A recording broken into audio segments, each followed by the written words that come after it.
नमस्कार दोस्तों, मेरा नाम ज्ञानेश्वर है और आपने देखना शुरू किया है लाइव सिटीज का विशेष कार्यक्रम सुबह की चाय। आज सुबह की चाय में हम चर्चा करेंगे बिहार में लवकुश राजनीति के बारे में और इसके साथ ही नीतीश कुमार के समक्ष उत्पन्न चुनौतियों के बारे में। देखिए, आपको यदि बिहार के राजनीतिक इतिहास की जानकारी है तो यह मालूम होना चाहिए कि बिहार में लवकुश की राजनीति के जनक प्रणेता नीतीश कुमार ही रहे और इसी लवकुश की राजनीति के बूते उन्होंने राबड़ी देवी लालू यादव की सत्ता को उखाड़ फेंका। देखिए, यह दूसरी बात है कि लवकुश राजनीति को साधने के बाद नीतीश कुमार ने लालू यादव के जंगल राज के खिलाफ आंदोलन छेड़ा, जिसके कारण उनका आधार वोट बहुत अधिक बढ़ गया। लेकिन आज की तारीख में जिस लवकुश राजनीति के जनक हैं नीतीश कुमार, वह क्यों दरकता दिख रहा है, टूटता दिख रहा है, बिखरता दिख रहा है। सेंधमारी की कोशिश में सभी पार्टियां लगी रहती हैं। बीजेपी जो अब नीतीश कुमार के साथ है, वह तो विशेष तौर पर इस मुहिम में लगी रही। उपेंद्र कुशवाहा इस लवकुश राजनीति में कुश के बड़े नेता बनकर उभरे और अब बीजेपी ने सम्राट चौधरी को इतना आगे लाया है कि उन्हें बिहार का डिप्टी सीएम बना दिया गया। इसके पहले उन्हें बिहार भाजपा का अध्यक्ष बनाया गया है। यह भी कहा जाता है कि वे 2025 में यदि भाजपा पूर्ण रूप में बहुमत के साथ सत्ता में आती है तो वे मुख्यमंत्री हो सकते हैं। तो सवाल ये पैदा होता है कि नीतीश कुमार के इस वोट बैंक में सेंधमारी कैसे हो रही है। देखिए, कुशवाहा जाति के लोगों से बात करेंगे तो वे ये कहते हैं कि देखिए, यह सच है कि नीतीश कुमार ही नेता थे, लेकिन नेता हैं यह कहने में बहुतों को गुरेज होता है। कहीं उपेंद्र कुशवाहा, कहीं सम्राट चौधरी और कहीं नीतीश कुमार, इस बात की चर्चा होती है। नीतीश कुमार आज भी मानते हैं कि उनके साथ ही ये लवकुश समीकरण है। लव मतलब कुर्मी और कुश मतलब कोयरी। इसमें कहीं कोई शक नहीं कि कुर्मियों के सबसे बड़े नेता वे ही हैं और आज भी उनका चेहरा है, जिसके कारण नरेंद्र मोदी और अमित शाह जो कहते थे कि नीतीश कुमार के लिए फाटक बंद हैं, दरवाजे बंद हैं, लेकिन 2024 की चुनौतियों के कारण नीतीश कुमार को साथ लेना होता है। तो देखिए, कुछ नीतीश कुमार से छिटक रहे हैं, यह पॉलिटिकल पंडित भी मानेंगे और इसे साधने की कोशिश में नीतीश कुमार लगे रहते हैं। आपने कल ही सुना होगा कि उपेंद्र कुशवाहा ने नीतीश कुमार से मुलाकात की। उपेंद्र कुशवाहा जेडीयू से फिर से बाहर आए थे, राष्ट्रीय लोक जनता दल बनाया, एनडीए में शामिल हुए, लेकिन अब तो एनडीए में नीतीश कुमार ही आ गए। तो देखिए, बीच में यह भी चर्चा चली कि नीतीश कुमार के साथ फिर से उपेंद्र कुशवाहा जा सकते हैं और जब कल उपेंद्र कुशवाहा मिले नीतीश कुमार से तो यह चर्चा और भी बलवती हो गई। लेकिन उपेंद्र कुशवाहा की ओर से यह कहा गया कि चूंकि एनडीए में नीतीश कुमार आ गए हैं, इसलिए वे मिलने गए थे। अब देखिए, उपेंद्र कुशवाहा की बात करें तो क्या उपेंद्र कुशवाहा जेडीयू के साथ जेडीयू में विलय कर सकते हैं? देखिए, राजनीति में संभावनाओं से इंकार कभी नहीं किया जा सकता है, लेकिन अभी चुनाव का मौका है और बात कहां कहां फंसेगी। यदि उपेंद्र कुशवाहा से कोई बात होती है तो सवाल सिर्फ इसका नहीं है कि उपेंद्र कुशवाहा को लोकसभा का टिकट मिलना है, यह तो वह अपनी पार्टी से भी प्राप्त कर ही लेंगे। हां, इस बात की उम्मीद अधिक थी कि यदि नीतीश कुमार नहीं आते तो उन्हें एनडीए में सीटें अधिक मिलती, लेकिन जैसे ही वे जेडीयू की ओर बुलाए जाएंगे, उपेंद्र कुशवाहा अपने और भी साथियों के लिए टिकट मांगेंगे। लेकिन यह टिकट देने की स्थिति में नीतीश कुमार है नहीं। नीतीश कुमार को तो अपने कुशवाहा सांसदों को बचाना है। आपको पता होगा कि 2019 में उपेंद्र कुशवाहा उजियारपुर से भी चुनाव लड़े और काराकाट से भी लड़े, तब वे महागठबंधन में थे। उजियारपुर में नित्यानंद राय से हार गए और काराकाट में महाबली सिंह से हार गए। तो अब यह देखना है कि जब नीतीश कुमार उपेंद्र कुशवाहा दोनों एनडीए में, तो क्या नीतीश कुमार काराकाट के अपने जदयू सांसद, कुशवाहा सांसद महाबली सिंह कुशवाहा का टिकट बचा पाते हैं? बहुत मुश्किल है, क्योंकि बात तय है कि काराकाट की सीट उपेंद्र कुशवाहा को ही दी जाएगी। तो ये बात हुई काराकाट की। 3 सांसद हैं कुशवाहा, महाबली सिंह, दूसरे संतोष कुशवाहा पूर्णिया से, जो 2014 में भी तमाम विपरीत परिस्थितियों में चुनाव जीत गए थे। तो उनके टिकट पर कोई ग्रहण लगता नहीं दिख रहा है।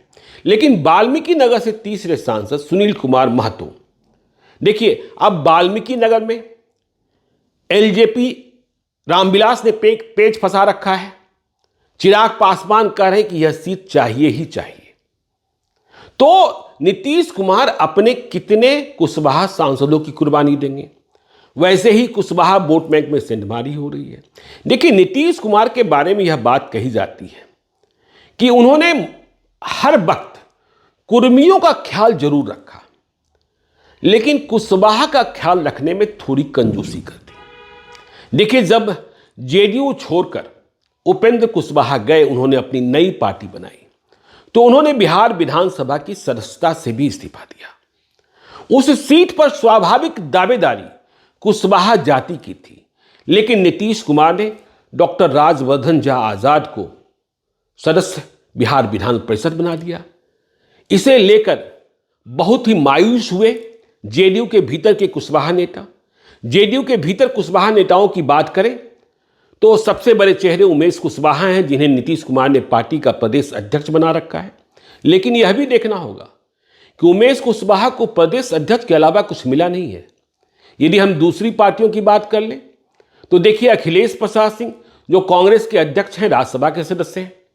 सम्राट चौधरी अब तो डिप्टी सीएम हैं, इसके पहले बिहार विधान परिषद के सदस्य थे। यदि हम आरजेडी की ही बात कर लें तो जगदानंद सिंह, उनके बेटे सुधाकर सिंह विधायक बने, फिर मंत्री बनाया गया। ठीक है, मंत्री पद से इस्तीफा भी देना पड़ा। तो उमेश कुशवाहा, तो वहां इस बात की मायूसी थी। भगवान सिंह कुशवाहा पार्टी के संगठन में राष्ट्रीय स्तर के पदाधिकारी हैं। तो फिर से सवाल यह पैदा होता है कि कंजूसी की बात हो रही है कि उपेंद्र कुशवाहा ने जब विधान परिषद की सदस्यता से इस्तीफा दे दिया तो राजवर्धन झा आजाद को आपने बना दिया अपने मित्रों के कहने पर। तब इस बात को लेकर ललन सिंह खपा भी हुए थे कि दावेदारी तो कुशवाहा जाति के नेताओं की थी, लेकिन कोई बात नहीं। इसके पहले भी जब एक बार उपेंद्र कुशवाहा जेडीयू से बाहर आए थे और राज्यसभा की सदस्यता छोड़ी थी, तब भी साल शायद 2012 है, नीतीश कुमार ने केसी त्यागी जाति से भूमियार उन्हें राज्यसभा में भेज दिया था। तो इस बात को भी समझना होगा। और देखिए कंजूसी की बात जो होती है, क्यों होती है कि लब कुश में लब का ध्यान नीतीश कुमार ने हमेशा रखा। राज्यसभा में अकेले उपेंद्र कुशवाहा ऐसे कुशवाहा नेता रहे जिसे जेडीयू ने भेजा।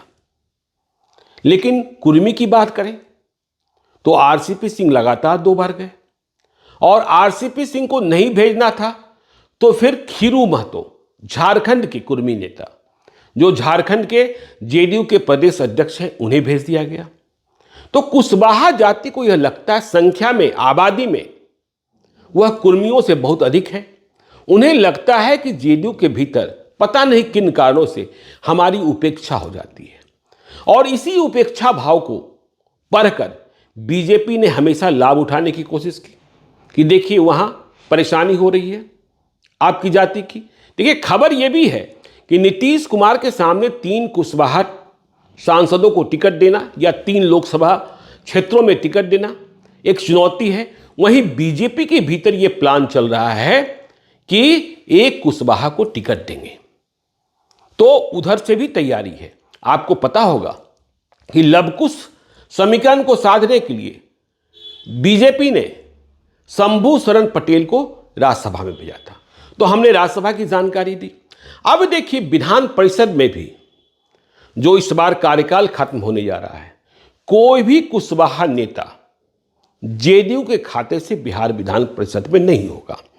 जो रामेश्वर महतो हैं, रिटायर होने जा रहे हैं और उन्हें फिर से मौका मिलेगा, इस बात की उम्मीद नहीं दिखती है, क्योंकि वे कभी उधर कभी इधर करते रहे हैं।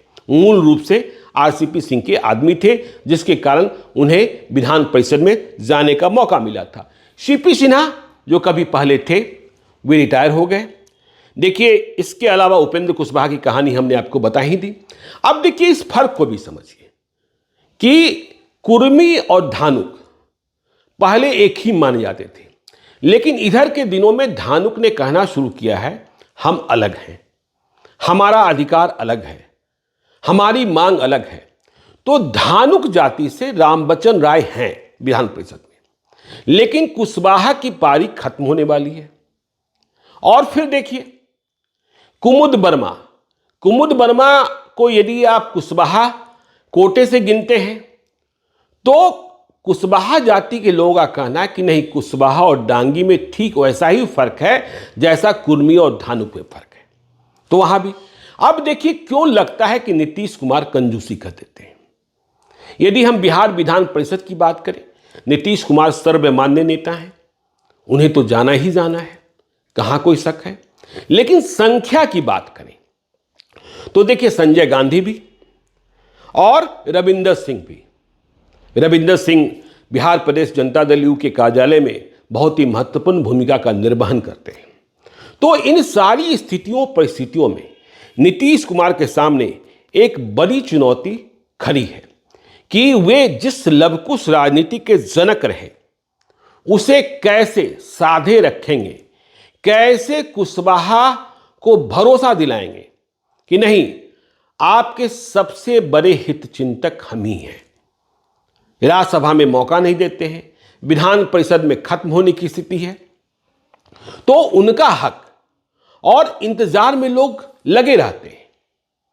कौन कौन इंतजार नहीं कर रहा है? तो यह इंतजार की अवधि कब खत्म होगी? और भाजपा वाले, कल हमने देखा कि सम्राट चौधरी, उनका अभिनंदन कुशवाहा महासंघ की ओर से किया जा रहा था। कुशवाहा जाति को लग रहा है कि अब लब नहीं, कुश को भी बीजेपी मौका दे रही है। तो ये सारी स्थिति परिस्थिति ये है जो नीतीश कुमार के लिए खतरे की घंटी है कि जहां से उन्होंने शुरुआत की थी, जिस जाति ने सबसे बड़ा समर्थन दिया, उसमें ही ह्रास मतलब टूटन है। और यह टूटन बीजेपी बार बार कह रही है। देखिए, नीतीश कुमार ने 9वीं बार मुख्यमंत्री पद की शपथ ली है।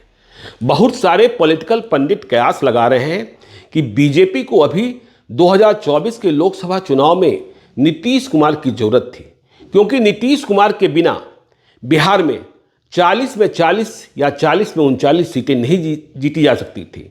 इसलिए बीजेपी ने नीतीश कुमार को अपने साथ कर लिया। लेकिन लोकसभा चुनाव के बाद फिर क्या होगा, इस बात की भविष्यवाणी अभी कोई नहीं कर रहा है। नीतीश कुमार और बीजेपी का संबंध जो आज सौहार्दपूर्ण दिख रहा है, हमने कल ही देखा कि जेडीयू के पूर्व राष्ट्रीय अध्यक्ष ललन सिंह, जो कितने हमलावर थे बीजेपी के खिलाफ, कितने तीखे हमले बोलते थे, वे भी प्रधानमंत्री नरेंद्र मोदी से जाकर मिल लिए। जेडीयू के संसदीय दल के नेता हैं और प्रधानमंत्री नरेंद्र मोदी से उनकी बातचीत हुई। तो आप यह समझिए कि राजनीति में जैसे ही लोकसभा चुनाव खत्म होगा, वैसे ही बिहार विधानसभा के चुनाव की चर्चाएं शुरू हो जाएगी। बहुत सारे लोग कह रहे हैं कि विधानसभा का चुनाव भी समय से पहले हो सकता है, कहीं ऐसा ना हो कि 2024 के आखिरी में ही। और नीतीश कुमार को साथ लाकर बीजेपी ने महागठबंधन के लिए कितनी बड़ी चुनौती पेश कर दी है। इसके अलावा केंद्रीय जांच एजेंसियों की तलवार जैसे विपक्षी नेताओं पर लटक रही है। झारखंड में मुख्यमंत्री हेमंत सोरेन ही गिरफ्तार कर लिए गए, 5 दिनों की रिमांड पर भेज दिए गए हैं। यहां तेजस्वी यादव और लालू यादव, सिर्फ तेजस्वी और लालू ही नहीं, राबड़ी देवी, मीसा भारती, हेमा यादव, सभी पर तलवार लटकी है। और इसका परिणाम यह दिख रहा है कि विपक्ष के ये दिग्गज नेता, जिन्हें लोकसभा चुनाव की तैयारी में लगना था, वे केस मुकदमों में कैसे बचें, कैसे गिरफ्तारी को टालें, कैसे ईडी को सवाल का जवाब दें, उसमें परेशान हो गए। परिणाम यह निकल रहा है कि न सीटों पर बातचीत हो रही है, बिहार के बारे में कोई सोच ही नहीं रहा है। और उधर भी देखिए ना, कांग्रेस की ओर से भी अभी राज्यसभा का चुनाव होना है 27 फरवरी को। तो देखना यह होगा कि नीतीश कुमार कुशवाहा वोट बैंक को साधने के लिए कौन सी कोशिश इस बार करते हैं, क्योंकि टकटकी तो है, उम्मीद तो है। और जितने भी जेडीयू के भीतर कुशवाहा नेता हैं, जिनका भी नाम ले ले, उन्हें इस बात की उम्मीद लगी हुई है कि इस बार तो कुछ मिलेगा। उम्मीद तो तभी थी जब उपेंद्र कुशवाहा ने इस्तीफा दिया था। मतलब बात इतनी बढ़ गई थी, अंदरूनी विवाद इतना बढ़ गया था राजवर्धन झा आजाद को बनाने के बाद, कि कईयों ने कहा कि नीतीश कुमार इतनी बड़ी भूल कैसे कर सकते हैं। यदि उन्हें किसी कुशवाहा को नहीं बनाना था तो अभी किसी और को मनोनीत ही नहीं करते, लोकसभा चुनाव तक टाले रहते। क्योंकि जैसे ही राजवर्धन झा आजाद का मनोनयन हुआ था राज्यपाल की ओर से, वैसे ही कुशवाहा नेताओं की पटना में बैठक भी हुई थी। इस बात को भी ख्याल रखिएगा। तो अगले कुछ दिनों में जब राज्यसभा, विधान परिषद, लोकसभा के टिकटों का, लोकसभा की सीटों के बंटवारे का ऐलान होगा, तो यह स्पष्ट दिखने लगेगा कि नीतीश कुमार लवकुश की राजनीति को साधने में कितने सफल रहे, या कहीं गड़बड़ा गए। और गड़बड़ाए तो इसका फायदा सबसे अधिक किसको मिलेगा? बीजेपी सम्राट चौधरी को प्रमोट कर रही है। उपेंद्र कुशवाहा दावेदार बने हुए हैं। उपेंद्र कुशवाहा के बारे में फिर से कह रहा हूं कि देखिए, राजनीति में संभावनाएं कभी खत्म नहीं होती है। और उपेंद्र कुशवाहा ने पिछले दिनों कहा भी कि अब नीतीश कुमार सही जगह पर आ गए हैं। तो फिर कहीं दोनों का मिलन हो जाए, इस बात से कौन इनकार कर सकता है? क्योंकि उपेंद्र कुशवाहा बार बार कहते हैं मेरे बड़े भाई। उन्होंने यह भी कहा था कि यदि नीतीश कुमार के लिए खून की जरूरत होगी तो खून देने वाला पहला व्यक्ति जो कतार लगी होगी उसमें सबसे पहले मैं खड़ा रहूंगा। तो आगे क्या, यह भी आपको हम बताएंगे। आप देखते रहिए लाइव सीरीज को। यदि अब तक आपने हमारे यूट्यूब चैनल लाइव सीरीज को सब्सक्राइब नहीं किया है तो जरूर कर लीजिएगा। और यदि इस वीडियो को फेसबुक पेज के माध्यम से देखें तो पेज को लाइक कीजिएगा, ट्विटर पर भी हमें फॉलो कीजिए। धन्यवाद।